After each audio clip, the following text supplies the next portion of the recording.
मधुबन के बाबा, मधुबन के बाबा मुरली वाले, आपका क्या कहना, आपका क्या कहना। ओम शांति। आज 7 अगस्त 2021 के साकार मधुर महावाक्य हैं। आज मीठे मीठे बाप दादा बोले, मीठे बच्चे सबको यही पैगाम दो कि देह सहित देह के सब धर्मों को भूल अपने को आत्मा समझो तो सब दुख दूर हो जाएंगे। आज मीठे मीठे बाबा बोले, मीठे बच्चे सबको यही पैगाम दो कि देह सहित देह के सब धर्म को भूल अपने को आत्मा समझो तो सब दुख दूर हो जाएंगे। और आज मुरली का प्रश्न है कि तुम बच्चों को किस बात में फॉलो फादर करना है। और उत्तर में बाबा कहते कि जैसे इस ब्रह्मा ने अपना सब कुछ ईश्वर अर्पण कर दिया, पूरा ट्रस्टी बना, ऐसे ट्रस्टी बनकर रहो। कभी भी उल्टा सुल्टा खर्चा कर पाप आत्माओं को नहीं देना। अपना सब कुछ ईश्वरीय सेवा में लगाओ, पूरा ट्रस्टी बनो। बाप की श्रीमत पर चलते रहो। बाप देखते हैं कौन बच्चा कितना श्रीमत पर चलता है। और गीत है, तू प्यार का सागर है। ओम शांति। बच्चों ने गीत सुना। कहते हैं बाबा हम कहाँ से आए, कब आए और वापस जाने की राह कैसे भूले। यह ड्रामा कानों में समझा दीजिए। हम कौन हैं, कहाँ से आए, फिर कहाँ चले गए। एक ज्ञान की बूंद तो दे दो, क्योंकि ज्ञान सागर है ना। अभी बच्चे जानते हैं, क्या जानते हैं कि हम आत्माएं कहाँ की रहने वाली हैं। फिर बाप को और अपने स्वर्ग को कैसे भूले और कैसे आकर यहाँ दुखी हुए, यह राज कानों में सुनाओ। अब बाप ज्ञान का सागर भी है, पवित्रता का सागर भी है, प्रेम का सागर भी है, शांति का, सुख और संपत्ति का सागर भी है। अभी बेहद के बाप द्वारा ये सब बातें समझते हैं कि आदि में कहाँ से आए, फिर मध्य में क्या हुआ जो हम रास्ता भूल दुखी हुए। फिर अब बाप को कहते हैं कि बाबा हमको रास्ता बताओ, हम अपने सुख धाम शांति धाम में जाएं। बाप ही बैठ बतलाते हैं कि तुम आदि में कौन थे, फिर मध्य में क्या हुआ। बाबा कहते भक्ति मार्ग कैसे शुरू हुआ, अंत में क्या हुआ, यह आदि मध्य अंत का राज अब बुद्धि में बैठा है। यह ड्रामा है ना, यह मनुष्य को जरूर जानना है, क्योंकि एक्टर्स हैं। जानते हैं हम आत्माएं निराकारी शांति धाम से आती हैं। यहाँ टॉकी धाम में मूल वतन सूक्ष्म वतन, फिर यह है स्थूल वतन। फिर मूल वतन से आत्माएं आती हैं टॉकी धाम में, शरीर धारण कर पाठ बजाने। आत्मा का निवास स्थान शांति धाम है। यह बातें दुनिया में कोई भी नहीं जानते हैं। यह ज्ञान सागर बाप ने ही आकर समझाया है, अभी समझा रहे हैं। ज्ञान सागर कहा जाता है पारलौकिक परम पिता परमात्मा को, मनुष्य को नहीं कह सकते। यह महिमा सिर्फ एक बाप की गाई जाती है, जिसको और कोई नहीं जानते। अभी विनाश का समय है। गाया हुआ है कि विनाश काले विपरीत बुद्धि यूरोपवासी हैं। बाबा कहते अभी बाप ने तुम्हारा बुद्धि योग अपने साथ लगाया है। कैसे कि मामेकम याद करो। मैं मुसलमान हूँ, हिंदू हूँ, बौद्धि हूँ, यह सब देह के धर्म हैं। आत्मा तो आत्मा ही है। बाप समझाते हैं देह के सब धर्म छोड़ अपने को आत्मा समझ मुझ बाप को याद करेंगे तो पतित से पावन बन जाएंगे। बाप कहते हैं इस देह को भी भूलो। यह सबके लिए बाप का पैगाम है। देह सहित देह के जो संबंध हैं सबको भूलो। मैं आत्मा हूँ, हम सब ब्रदर्स का बाप एक है। यह ब्रह्मा भी कहेंगे कि हम आत्मा हैं तो सब भाई भाई हो गए। इस समय सब भाई भाई पतित दुखी हैं। सब काम चिता पर चढ़ भस्म हो पड़े हैं। जब द्वापर के आदि में रावण राज्य शुरू होता है तो फिर तुम वाम मार्ग में जाते हो। तब ही फिर और धर्म शुरू होते हैं। आधा समय तुम पवित्र रहते हो, फिर आधा में तुम पतित बनते हो। 21 जन्म भारत में ही गाए जाते हैं। कुमारी वह जो 21 कुल का उद्धार करे। कुमारी का मान है, तुम भारत का तो क्या सारी दुनिया का उद्धार कर रहे हो। तुम जानते हो हम सब आत्माएं शिव बाबा के बच्चे हैं, तो कुम्हार ही ठहरे। भाई बहन तब होते हैं जब प्रजापिता ब्रह्मा की औलाद बनते हैं। यह तुम बच्चों को ज्ञान है। हम आत्माएं सब भाई भाई हैं, सब बाप को पुकारते हैं। क्या पुकारते हैं कि हे पतित पावन आओ, यहाँ रावण राज्य से दुख से हमको लिबरेट करो, फिर हमारा गाइड बन हमको वापस ले चलो, हमारे दुख हरो और सुख दो। बाबा कहते कि अभी तुम समझते हो क्या कि बरोबर बाबा आया हुआ है, हमको इस कलयुगी रावण राज्य से छुड़ाए साथ ले चलेंगे। बाप जानते हैं सभी आत्माएं पतित हैं, इसलिए शरीर भी पतित हैं। आत्मा को ही पावन बनाकर ले जाते हैं निर्वाण धाम में। पास्ट से प्रेजेंट फिर फ्यूचर होगा, फिर आदि मध्य अंत और फिर आदि। बाबा कहते सतयुग आदि, कलयुग अंत, फिर फ्यूचर होगा सतयुग। यह तो सहज है ना। अच्छा बीच में क्या हुआ, हम कैसे गिरे। बाबा कहते कैसे गिरे। फिर बाबा कहते कि हम पतित पावन देवता थे, फिर पावन से पतित कैसे बने। अभी तुम समझते हो, बाप समझाते हैं इसलिए तो समझते हैं। बाबा क्या समझाते हैं कि जब रावण राज्य शुरू होता है तब तुम पतित बनते हो, और अब फिर तुमको भविष्य देवता बनाने आया हूँ। इसमें डिफिकल्टी की कोई बात नहीं। बाप कहते हैं तुमको इस विषय सागर से पार ले जाते हैं। गाते भी है ना कि नैया मेरी पार करो। बाबा कहते सभी पुकारते हैं एक बाप को कि हमारी नैया जो डूबी हुई है उनको क्षीर सागर में ले चलो। उनको खिवैया बागवान भी कहते हैं। बाबा कहते अभी कांटों के जंगल पड़े हैं, हमको फिर फूलों के बगीचे में ले चलो। देवताएं फूल है ना, और अभी हम सब हैं कांटे। बाबा कहते वो एक दो को दुख ही देते रहते हैं, और देवता कभी किसी को दुख नहीं देते। वहाँ तो सुख ही सुख है, वह तो सिर्फ गाते हैं। और बाबा कहते तुम यहाँ प्रैक्टिकल में सुन रहे हो। कहते हैं ना कि बाबा हम कहाँ से भूले, इस सृष्टि चक्र को हम कैसे भूले। सत्युग त्रेता में यह नहीं जानते, क्योंकि वहाँ तो हम सुखी थे, फिर दुखी कब हुए, जब रावण राज्य शुरू हुआ। बाबा कहते भारतवासी रावण को जलाते ही रहते हैं जब तक उनका विनाश नहीं हुआ है, फिर सत्युग में थोड़े ही हर वर्ष जलाएंगे। बाबा कहते यह है भक्ति मार्ग, अभी रावण का राज्य खलास होना है। भक्ति मार्ग में रावण को हर वर्ष जलाते हैं, परंतु मरता ही नहीं है। अभी रावण तुम्हारे आगे जैसे मर गया। बाबा कहते तुम जानते हो रावण राज्य अब खत्म होना है। 5 भूतों का सिर काटा जाता है। पहले पहले काम के सिर को काटते हो, काम ही महाशत्रु है। बाप कहते हैं इन 5 भूतों पर विजय पाने से तुम विश्व पर जीत पाएंगे।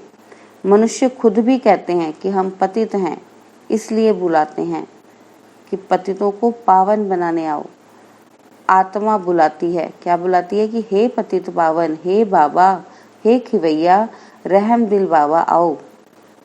बाप कहते हैं मैं कल्प कल्प आता हूँ, कैसे आता हूँ ये कोई नहीं जानते।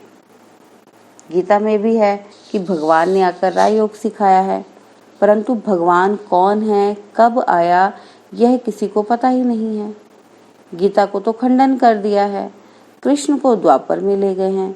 द्वापर के बाद तो दुनिया और ही पतित होती है।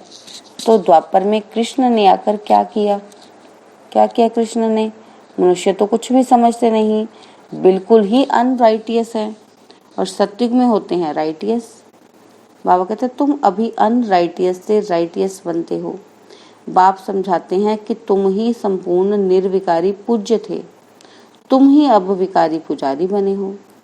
आप पे ही पूज्य। बाबा कहते पहले तुम पूज्य थे 21 जन्म तक, फिर पुजारी बने हो। सतयुग में 8 जन्म, फिर त्रेता में 12 जन्म लेते हो। बाप ही बतलाते हैं कि तुम पतित कैसे बने हो। कब से गिरे हो, यह सृष्टि का चक्र फिरता रहता है। बाबा कहते हैं सारे वर्ल्ड की हिस्ट्री, ज्योग्राफी, आदि मध्य अंत का राज बच्चों को बाप बैठ समझाते हैं। सब एक रस तो नहीं समझेंगे। बाबा कहते हैं नंबरवार ही समझते हैं। बाप कहते हैं, क्या कहते हैं कि मैं आकर किंगडम स्थापन करता हूँ। अब तुमको सर्वगुण संपन्न बनना है, तब तक सत्युग में जा नहीं सकते। बाबा कहते बनना यहाँ है, फिर भविष्य में जाकर तुम राज्य करेंगे। उसके बीच में सब विनाश हो जाएगा, विनाश भी देखेंगे जरूर। तुम प्रैक्टिकल में अपना पार्ट बजाएंगे, तुमको थोड़े पता पड़ता है कि आगे क्या होगा। बाबा कहते हैं जो कल्प पहले हुआ होगा वही होगा। तुमको टोटल बताया जाता है, स्थापना और विनाश होना है। विनाश कैसे होगा? बाबा कहते वह तो जब होगा तब देखेंगे। दिव्य दृष्टि से विनाश तो देखा है, आगे चल प्रैक्टिकल भी देखेंगे। स्थापना का भी साक्षात्कार दिव्य दृष्टि से किया है और प्रैक्टिकल भी देखेंगे। बाकी जास्ती ध्यान में जाना भी ठीक नहीं है, फिर वैकुंठ में जाकर डांस करने लग पड़ते हैं। न ज्ञान न योग, दोनों से वंचित हो जाते हैं। ध्यान में जाने की कोई दरकार नहीं, यह तो सिर्फ भोग लगाया जाता है। तुम ब्राह्मण वहां जाते हो, देवताओं और ब्राह्मणों की महफिल लगती है। यहाँ पर तुम पियर घर में बैठे हो, फिर तुमको लायक बनाया जाता है विष्णुपुरी जाने के लिए। बाबा कहते कन्या जब सगाई करते हैं तो उसको समझाया जाता है कि ससुर घर में कैसे चलना, सबसे प्यार से चलना है, झगड़ा नहीं करना। शिक्षा देते हैं ना लड़की को जाने से पहले। बाबा कहते यह भी हूबहू ऐसे है। बाप कहते हैं तुमको सर्वगुण संपन्न यहाँ बनना है। स्वर्ग में यह लड़ाई झगड़े आदि होते नहीं। अभी तुम विष्णुपुरी ससुर घर जाते हो, वहां है महान वैष्णव।